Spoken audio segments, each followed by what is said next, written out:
All right, hello everybody. Christian Nix here. Welcome to the Pivot Protocol free training.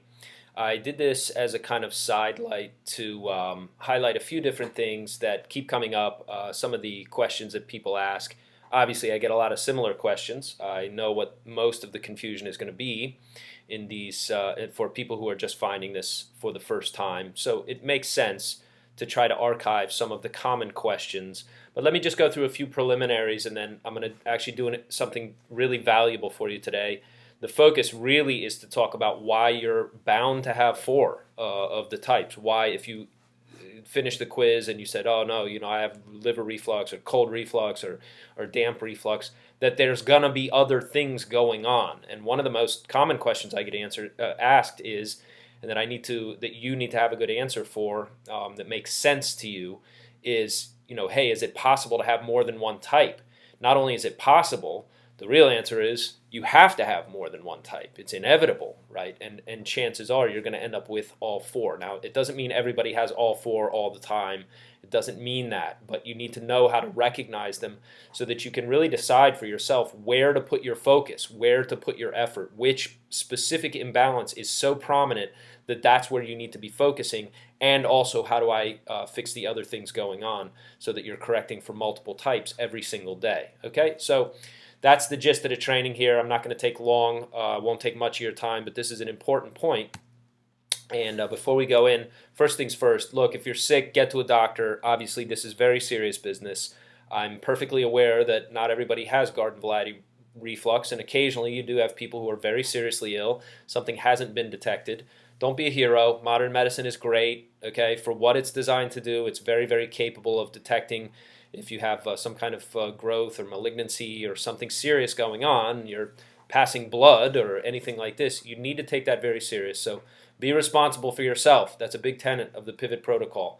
Nobody is here to fix you. It is not somebody else's job to make you well. It is your job to figure out how to solve your digestive illness, and I am providing some tools and some signposts to guide you along the way. But if you're seriously ill, and you kind of know, if something's really serious, you do kind of get that signal from your body that says, like, wait a second, this is something we've never ever experienced before. This is no joke. Let's get to a doctor and let's go now. And if you have that alarm going off inside you, then by all means obey it. Okay, I hate nothing more than people playing the whole victim card thing and like, oh, well, he didn't tell me this, so, this kind of thing. There's too much of that nonsense. It's a lot of the reason that so many people are ill, blaming everybody else for what's going on. If you're sick, get to a doctor. That's what they're there for, okay? That's not my job to do that for you. This is not an emergency medical anything. If you're seriously ill and you're in danger, do the right thing, okay? By the way, this is stuff your doctor won't tell you. So use modern medicine to detect serious illness. Use modern medicine to make sure that you're not actually dying of stomach cancer. Use modern medicine to figure out if something else isn't going on that we haven't thought of or that you didn't recognize or that isn't apparent or that you otherwise wouldn't have checked for, because they can screen you for a ton of things using high technology and blood tests and laboratory examinations and all the rest. That's not what this program is for, but this is stuff your doctor is not going to tell you. So after we know, hopefully, that you got a clear bill of health and that what you're dealing with is just a very bad digestive imbalance, but that there's nothing actually that's going to kill you in the next few days to few weeks, then you can get busy doing things that your doctor does not know to tell you. So use modern medicine to figure out that you're out of danger, but by all means ignore a lot of their solutions, because I think at this point it is safe to say that taking acid blockers is not a good solution for people. If you follow their advice on what to do about your symptoms, you will be worse off for it. That is almost always the case.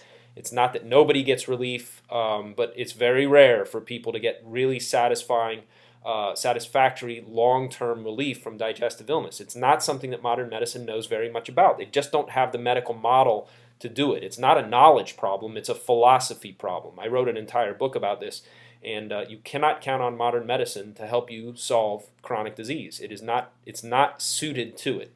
Modern medicine's a great emergency medical system, but it is not taught in school, and modern medicine's ability to understand the connections that I'm going to show you between your various organ imbalances, it doesn't exist. These people do not think this way, so they do not come to the right conclusions about what to do about it. Their solutions are pretty illogical, right? When you really look at it, there's no medical logic for blocking your stomach acid. Or let's say you have to start with some pretty dumb assumptions, some pretty bad, poorly thought out assumptions about how the body works. And modern doctors will tell you, right, beneath their breath and off the record, right, that taking acid blockers is a terrible solution. But it's the one that they're required to give you, or else they get sued and they have to toe the party line of the medical establishment. And that's not good. It's not good for them. It's definitely not good for you. You're the one who pays the price for that.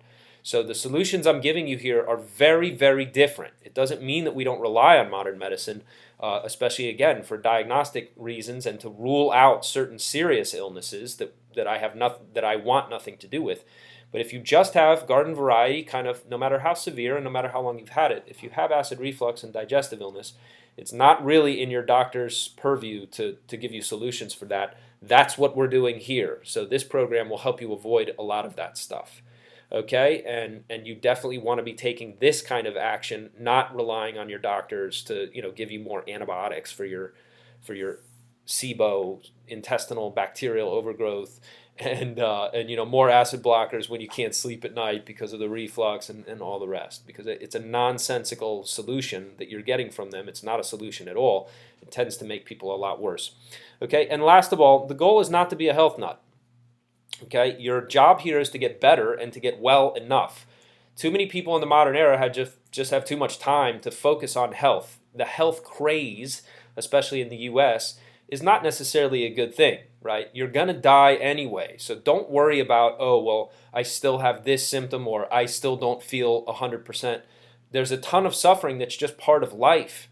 And mostly you see this when people are super neurotic and you can feel inside your organs and feel what's going on with your body, inside your gut, inside your abdomen.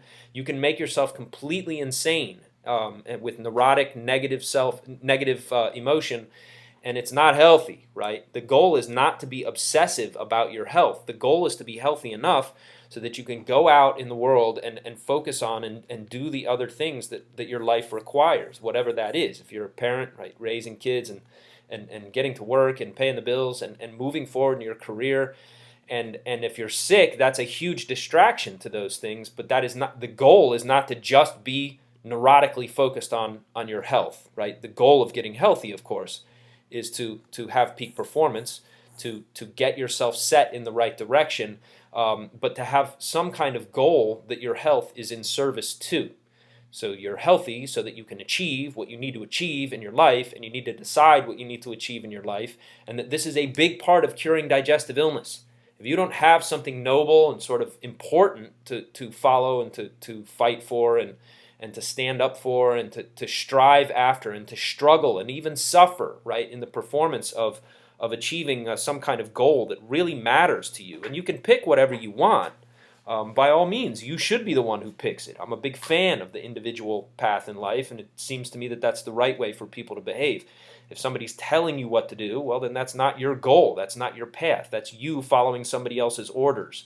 And generally that doesn't come to a good end, right? You run into other problems later in life. As one guy said, you finally figure out you're at the top of the ladder, but you figured out it was against the wrong wall. And you don't want to be that person. So figure out what is important in your life, and it will take a lot of the day-to-day ups and downs in the performance of your health or illness, and it will kind of minimize that. It makes it something that's not that big a deal because you have more important things to worry about than whether or not you're healthy. This is a big problem in the modern era, and there's a lot of people that just love to be sick because they don't have anything better to do. So don't be one of those people. Peak performance is awesome. Be your best, no doubt about it. But good health is a means to an end. It's not an end by itself. If you don't have a kind of lofty aim in your life, you have nothing to balance out the suffering that is an inevitable part of everyone's life path. So choose a goal. I mean, you're allowed to choose what you want to choose. It doesn't matter how old you are. Figure out what you want to do and do it. Better to do it when you're young because you have more of a running start to get there. But choose something that really matters to you and follow that. And if you still have a minor health condition and inconvenience of being ill from time to time, well, who cares? You have something better to focus on. Our goal is to get you well enough so that you can chase that goal. Okay? Now, second level thinking. Just a quick word about diet before I dive into the pivot protocol stuff. I get annoyed by questions about fad diets and things like this. Somebody wrote in I guess my biggest pet peeves. People asking me about muscle testing with kinesiology, as if you can't figure out that that's the most unscientific thing out there. And so I'm not talking about that here, but have some ability. I really encourage people have some ability to think at a deeper level for some of this stuff. If you look at, for example, the modern fad diets, there is no single diet that's going to make you well. So don't get caught up in fad diet kind of thinking. If there's something to a diet, it's because there's a principle underpinning that diet, and probably that principle has some kind of benefit for some segment of the population. That's the best that you can say about these fad diets. Am I saying that they don't work? I'm not saying that at all. I'm saying that there's a reason that they work for some people. Get to the bottom of that specific principle and the reason that it works for some people, and you can take the principle without buying into all the sort of ideology about a specific diet. Today, the big one is keto dieting, right? But think about what a keto diet is. If you don't know what keto dieting is, you're forcing your body to use a different fuel source by depriving it. So we're so wealthy and we have so much food and we overeat so much that actually going hungry turns out to be good for you. Well, obviously, if so much of the population in the modern world is obese, and by the way, for the very first time in history in 2019, we have more obese people than we have starving people. I suppose that's a great achievement. Certainly it is if you're one of the starving people, but it doesn't say much about human beings' ability to manage their own behavior. And it certainly doesn't say much about, again, like recognizing the principle that, hey, gee, it might actually be good for you to go without, right? To force your body to be without food for some period of time is really, really smart thing to do. So no wonder the keto diet is a miracle fad diet that everybody's excited about. If you're overeating year after year and you figure out that going without food is actually good for you, then suddenly you're amazed that ketosis dieting is a useful thing. So did I say that there's nothing to it? Not at all. I'm saying there is something to it, but you've got to understand what the deeper principle is so that you don't sort of swallow the hook of all the marketing and sort of fad thinking about why ketosis is the way to diet. It's not the way to diet. It has a place within your tool chest, and if you're trying to get well, I recommend going long periods without food. There's no question about that. Whether or not you can induce ketosis in your body, that takes about a good 17, 18-hour break from eating. So if you're too thin already, ketosis dieting probably ain't the smartest thing, but going without food for 7 or 8 hours, even though you don't induce ketosis in your system, it doesn't matter. That's a wonderful way to behave because you rest your organs. So there's a principle at work there. No-carb diets, they're actually pretty foolish. You have to have some amount of carbs. The issue, if you're basically putting on too much weight from carbs, is work out, right? Be more active, right? Eat carbs, have some amount of carbs. The more stressed you are, the more carbs you need. I explain this inside the pivot protocol in real detail, why your stress mechanism requires carbohydrates to replenish itself so that you can keep dealing with stress. And you look at the FODMAP diet, the basic principle, that the thing that's at work so that you're not confused about FODMAP dieting is all carbs are not the same. You have one label for all these different foods, and we call all of these foods carbs, carbohydrates. But obviously all carbs are not the same. Obviously all carbohydrates are not the same. If you get some amount of carbohydrates from the sugar in your coffee, that is not the same as eating sweet potatoes and squash soup. And hopefully you can feel that. Hopefully if you had sugar in your coffee this morning, you know what it feels like when you have that hit your body and when that gets into your bloodstream versus when you take a break at 11, or as I sometimes do, between breakfast and lunch, I'll have a sweet potato, or I'll have something along those lines. That doesn't feel at all the same in any way, shape, manner, or form, because the carbs that you get from the one food are completely different than what you're getting from the additive to your coffee. And so carbohydrates are not the same. The FODMAP diet works, but it's based on a principle that you can extract from that. And so point being, don't take these fad diets at face value and get all wrapped up in them. It's not worth it. You're better off figuring out what principle is at work there, and then using that to your benefit and advantage. Okay. Now, here's what I want to teach you about basically how your gut breaks down. This is the important information. You could graph, and I could have graphed it, the way people get ill, and well, you could sort of graph it because you actually can have all four of these. Typically, right, you're going to see certain organs get out of balance in one direction and other organs go out of balance in another direction. What am I talking about? The pivot is basically the relationship between your liver and spleen. Your spleen is really the root of your digestive health, and the liver is basically your body's ability to keep functioning in the face of and beneath the burden of stress, right? Stress of all kinds, psychological stress, physical stress, the stress of getting older, right, et cetera, et cetera. Your liver is like a furnace, and you put food into your stomach, and then that food gets distributed into the furnace, and the furnace has to burn correctly. And so your liver is always overheating. Your liver gets hot, your spleen gets cold and weak. Okay? So understanding that you do not have one of these imbalances. It's impossible. If you have reflux, you have multiple imbalances. It's guaranteed. So you have to get the spleen to, you boost the spleen and try to protect it, really, from getting weaker and even more degenerate and broken down, and you cool off the liver. Those are two separate things. And also, the thing that you do to cool off the liver makes the spleen worse. Whatever you do to make the spleen better can make your liver worse if you don't understand what you're doing. If your spleen is cold and you warm it up, you just added more heat that your liver now has to deal with. If your liver is too hot and you cool it off, you just damaged your cold spleen. So it's very tricky to do this. This is why the pivot protocol was created, because you're not going to figure this stuff out on your own. You're just not. Several hundred years, actually several thousand years, of real high-level, very intelligent people put a lot of thinking into how to figure out how to balance out, how to do multiple things at the same time. And there's very sophisticated stuff that goes way beyond the pivot protocol, but it's based on the exact same principles that I'm sharing with you here. And understand, too, that like in the case of your liver, not everything is a dietary problem, right? Not everything breaks down to a dietary solution. If your liver's too hot, the best way to deal with it is exercise. That's why exercise is so good for you. And not only is exercise good at getting heat out of the liver without damaging the liver, it doesn't damage the spleen either. It helps your spleen feel better as well. So getting up and getting moving, hit the gym, go for a walk, do what you have to do, but do it on a consistent basis. Exercise is truly the fountain of youth. And if you want to keep your liver and spleen balanced and harmonized, one of the best things you can do has nothing to do with diet at all. It's got nothing to do with what you eat, supplements, pills, anything like that. It has to do with just being active enough that these two organs don't end up antagonizing and breaking each other down. Okay? So that's valuable. I put a ton of other detail into the pivot protocol. I'm not going to say more about that here. That's enough of an introduction. Now, the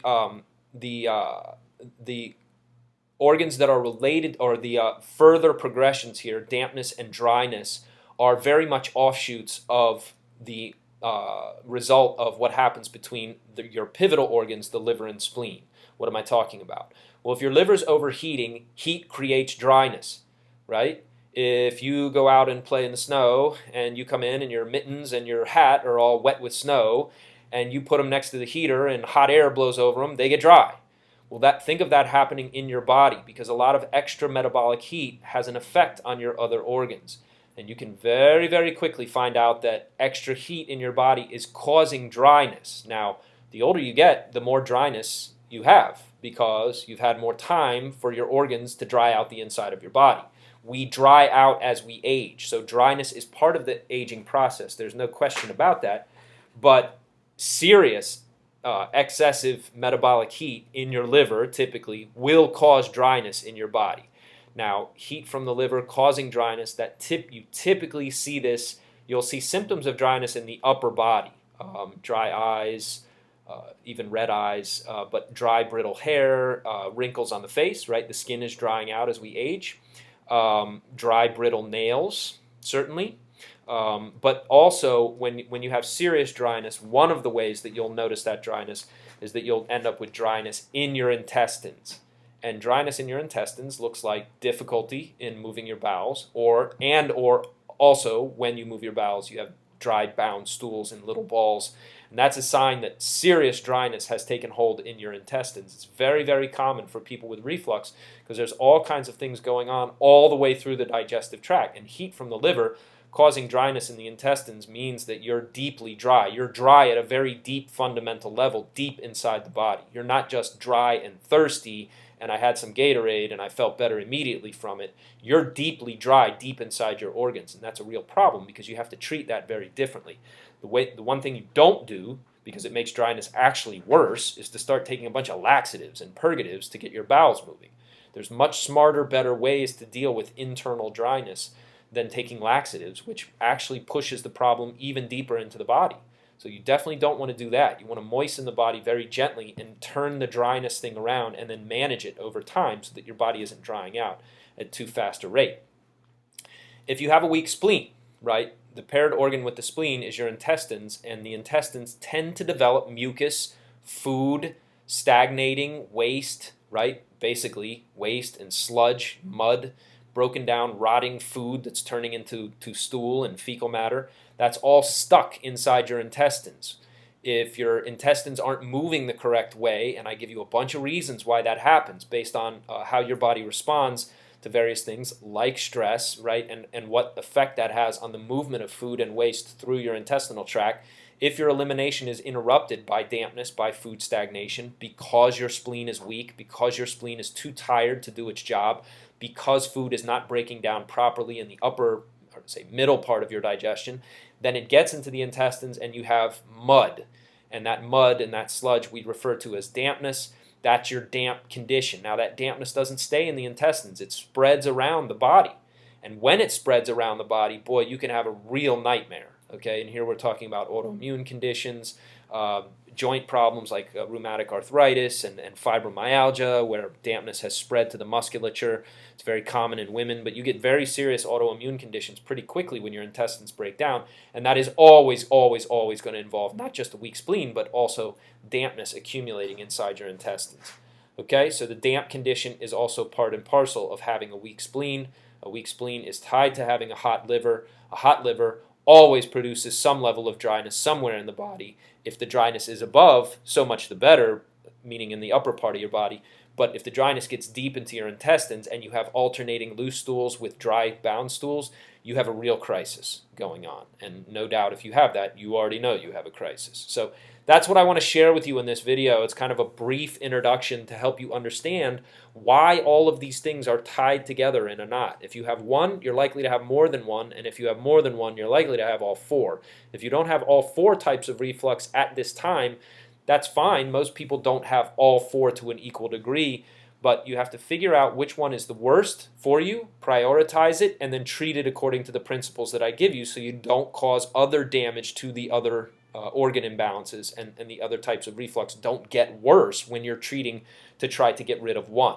Okay, hopefully that makes sense, and obviously the whole point of it is to really get you, encourage you to really take the pivot protocol seriously. There's so much in there that can really save you years of struggle and suffering and illness and just all the misery and frustration of not knowing what else to do. If you take the pivot protocol step by step and take it seriously, you're going to find that there's just a ton of solutions in there for you. And the best solution of all is you'll have a clear mental picture of what's going on inside your body. You'll never be confused about what has happened or what is happening to you ever again.